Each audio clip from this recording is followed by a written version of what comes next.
mesdemoiselles et messieurs, bonjour et merci de suivre Contact Pro Live. C'est un réel plaisir encore pour moi d'être devant vous, vous sachant nombreux à scotcher sur vos téléphones, vos ordinateurs et vos télévisions pour me suivre aujourd'hui sur Contact Pro Live. Nous sommes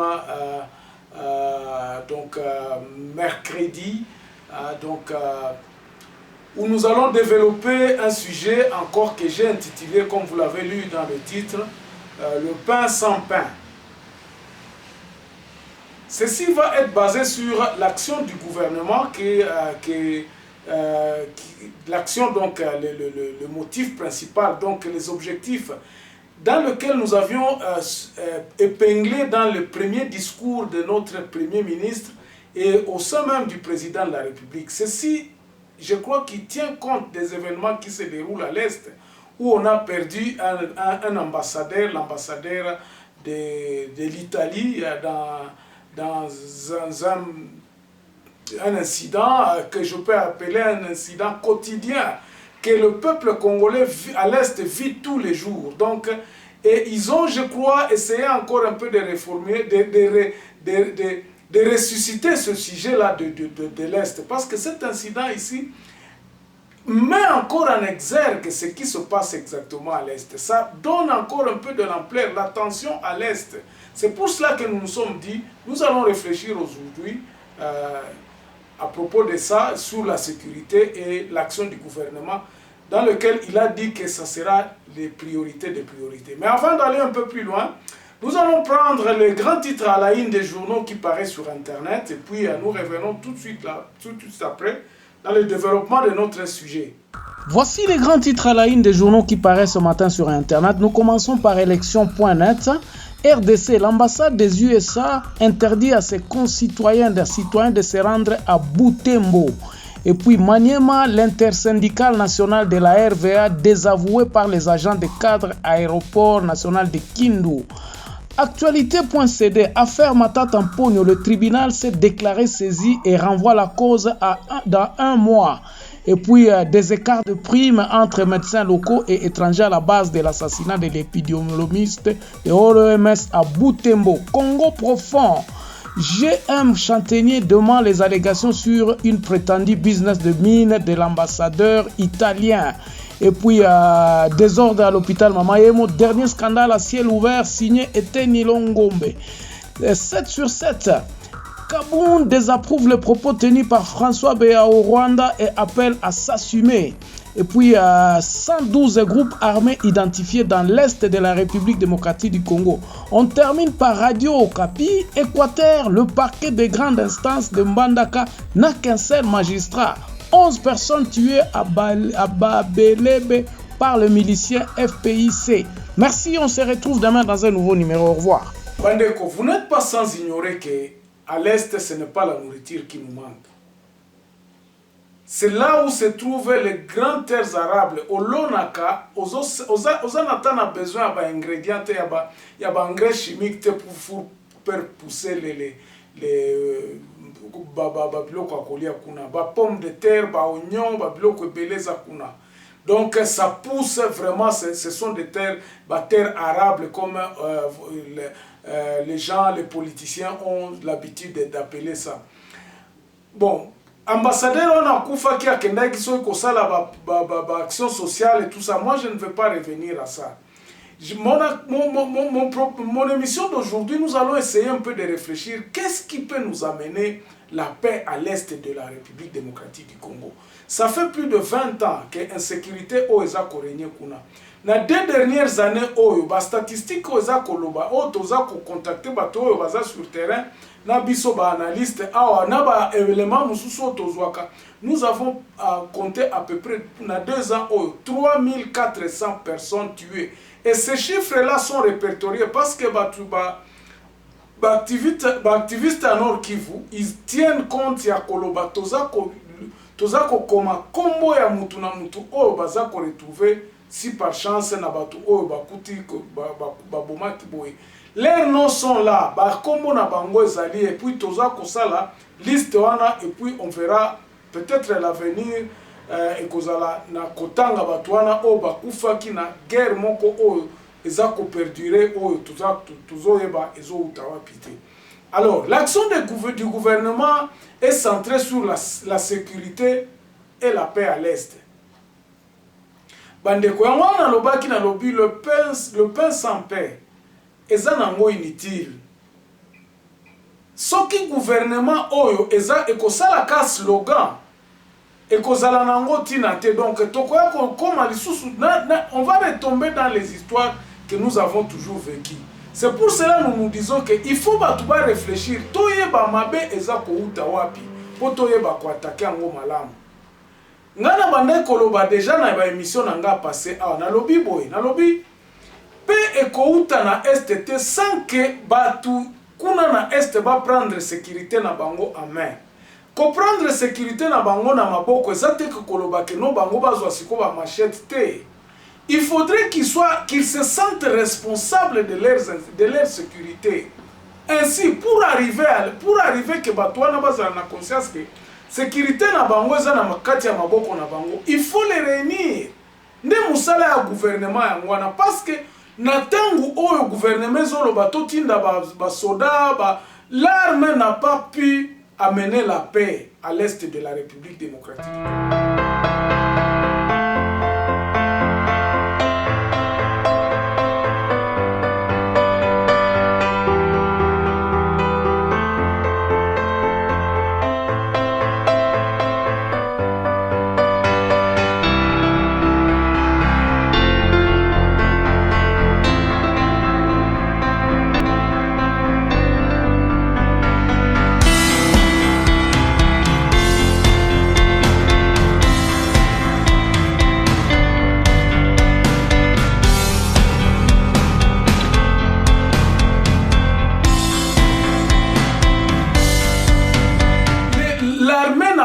Amener la paix. Paix ekouta wapi? Paix ekouta nanu d'abord il faut que parce que tolobaki na armée na biso eza déjà difficile à contrôler ango, eza difficile que Kinshasa contrôler ba troupe ona baza ko kende kuna. Tous ces généraux, tous ces grands lieutenants qui sont nommés là-bas, ezalaka nde chance eloko pamba po ba kende ko s'enrichir. Et ils savent que l'impunité persiste toujours. Attends les lots, tout ça, qu'on priorité. Mais priorité, on a tout ça là, on est priorité, il faut qu'on passe ça à on a battu. Remettez le problème entre les mains de la population à la base. Base, il faut qu'on organise en gros. Parler avec les chefs coutumiers, parler avec les chefs de secteur, les chefs de groupement. Et ça, chef coutumier, mais les chefs de secteur et les chefs de groupement, en leur donnant le pouvoir, en les responsabilisant en Koloba, désormais, qu'est-ce qu'il faut faire? Batouana, je suis sûr et certain que ça va plein à Kosiri Sababiloko. Entre-temps, meeting wana batol kwana okotokosala na entité de base ezala accompagné na ba mesures préventives oyo ya kolakisa que non l'état aussi s'implique là dedans.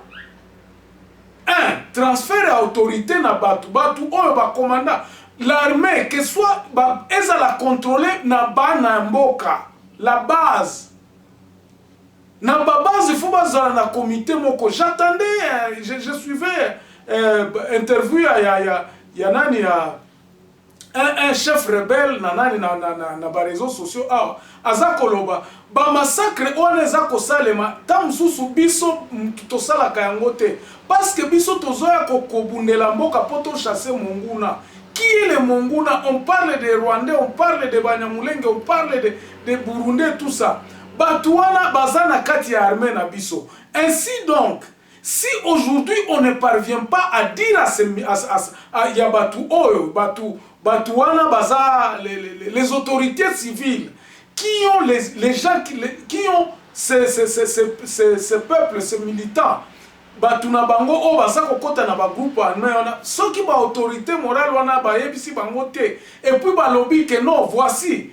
La paix viendra avec nous-mêmes. Na bisonde toza ko commander awa, bisonde toza ko punir o tokoyoka ki abomi mutu. biloko wana ekosila te ekosila na ndenge nini ekosila na contrôle aussi na ba action économique. Il faut d'abord kosala ata moratoire moko ata ya 6 mois que plus question ya ba minerai et traverser frontière na biso na côté wana. Il faut ba biloko wana nyonso to s'organiser, il faut se donner en tout cas tout ça la sacrifice na niveau ya gouvernement lelo. Bah ça la sacrifice à interdire toute exportation à minerai à partir des frontières côté à Aruna donc côté à nord-est ti quoi comme na Uvira côté parce que bah business est au salema. Toute exportation y a ba matière première elles a déjà exporté à partir d'un centre na kati ya Congo ou place où tozala capable à contrôler ba exportation wana. Parce que l'État central, le gouvernement central est contrôlé par l'exportation. Il y a tout ce qui sera répertorié comme matière première et ça exporter par exemple à partir de Kinshasa. Là où on va les identifier, là où Tokoyeba est côté Kamawapi et donc ba mesure wana tangu batu o bazana terrain ba yebi que non tozana droit ya ko exporter or te tozana droit ya ko exporter nani cacao te à partir ya nani ya ba frontière o.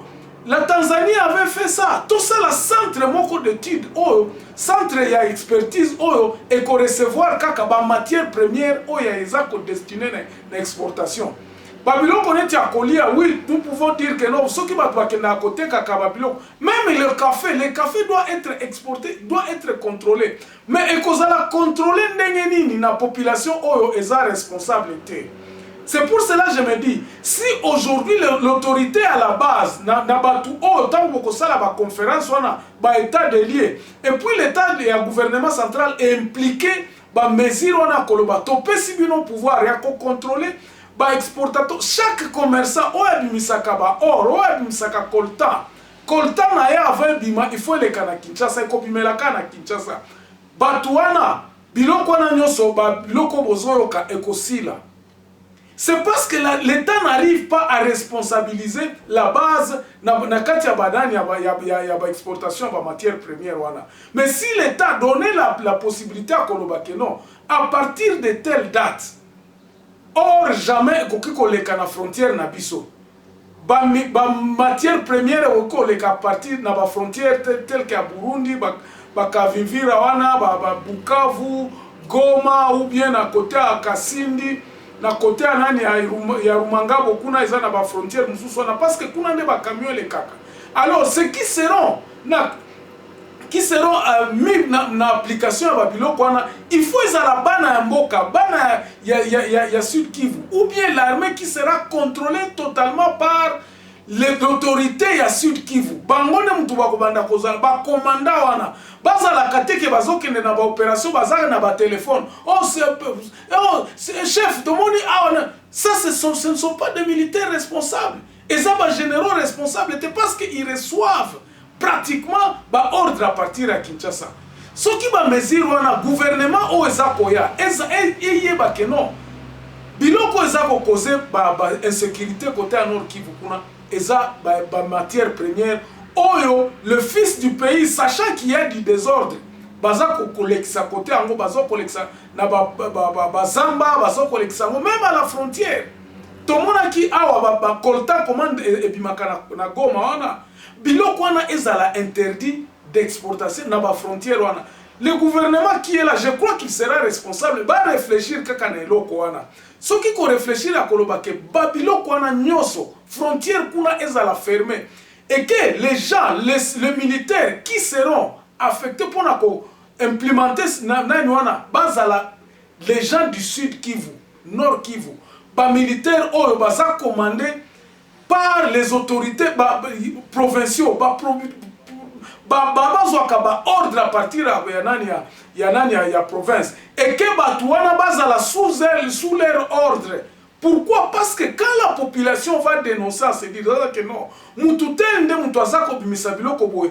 Ordre wana peuple longo côté kuna comme na Kinshasa et kozala déjà tortué donc Kinshasa est ça la kailo comme côté. Mais si Leur chef était directement le gouverneur, par exemple, du Nord Kivu. O akoyeba, c'est commandant Fulani. Bazo soupçonné que yende mutazo salabo. Je peux le punir, je peux le dénoncer. Et puis tokokangaye awa. Makambo kokende sou Kinshasa wana ekozalate. Parce que c'est à Kinshasa que tout ça est commandité. Mais ceux qui ba troupe o eza kokende kuna.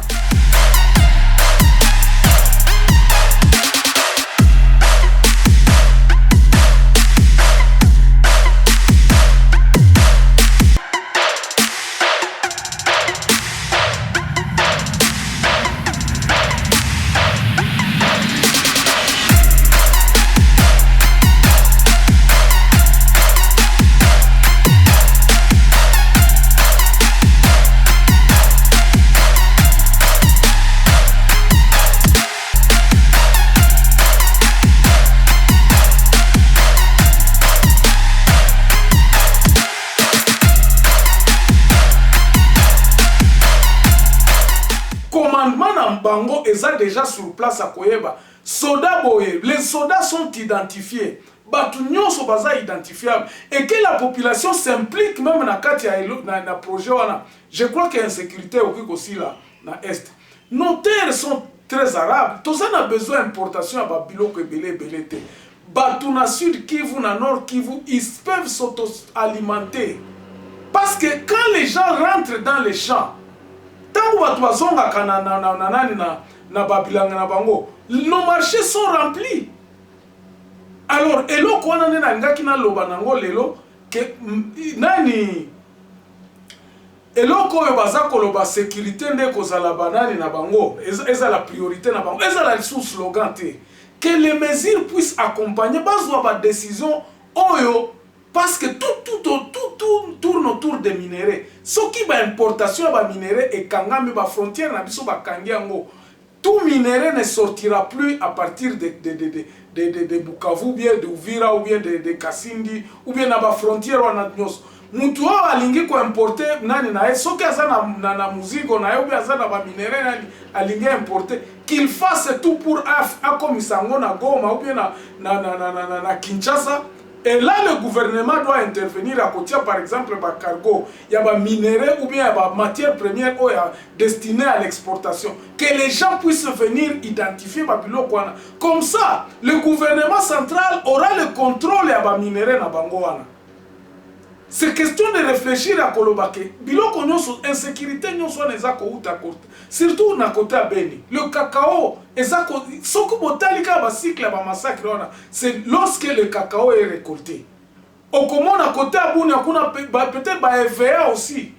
Toutes ces histoires si on interdisait ça et que on faisait interdire ba accompagner à ba mesure préventif à ce que la responsabilité il y a bateau ba contrôler ba mesure on ba kotia eza la ba gouverneur eza la ba maire eza la ba administrateur de territoire et là on est koki ko simba. Merci beaucoup. Voilà un peu je répondais à la question de monsieur comment terminer la guerre à l'est. Est-ce que ba gouvernement o ekoya est-ce qu'ils ont réfléchi sur kosili saba makambo ma massacre na est. Merci, on se revoit demain dans un nouveau numéro. Au revoir.